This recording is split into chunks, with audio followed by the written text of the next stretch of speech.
弟兄姊妹平安，今天是2025年3月8号。今天的经文是诗篇91篇第1节到第2节，第9节到16节，传道书第3章第1节到第8节，约翰福音12章27节到36节。今天要跟大家分享的主题是谁在说话。对于大自然所发生的现象，有一派的人认为，大自然的能力胜过一切。基本上这一派的人大多数是无神论者。另一类的人则会将所有的自然现象归于代表上帝的现象跟作为。通常在宗教信仰团体里面，比较容易找到类似的看法。例如在出埃及记的记载，上帝的临在就以这个云以及闪电来代表上帝的临在，雷公的响声来形容上帝在说话。所罗门王的传道书所提到的有时，也是在强调上帝掌管大自然的权柄。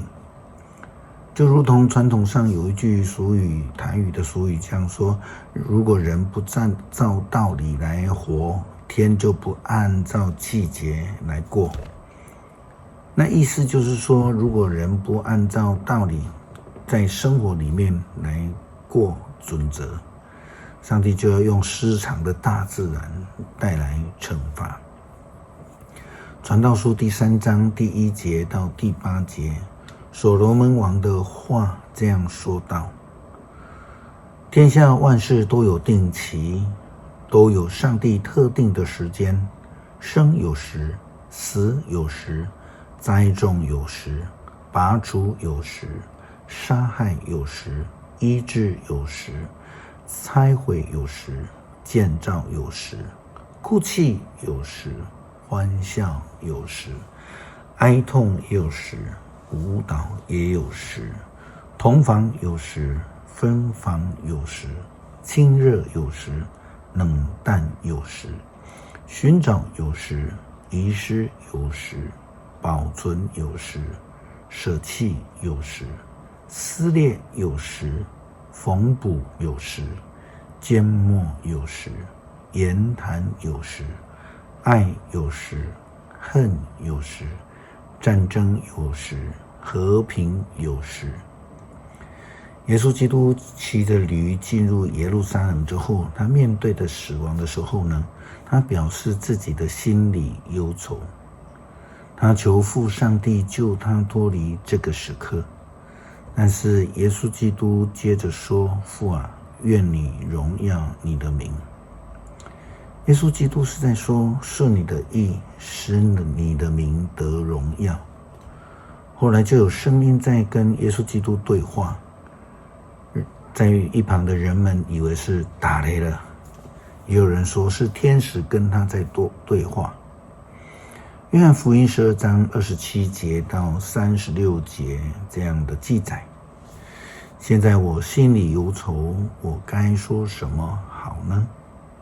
我该求父亲救我脱离这时刻吗？我正是为此而来，要经历这痛苦的时刻。父亲啊，愿你荣耀你的名。当时候有声音从天上下来说：我已经荣耀了我的名，还要再荣耀。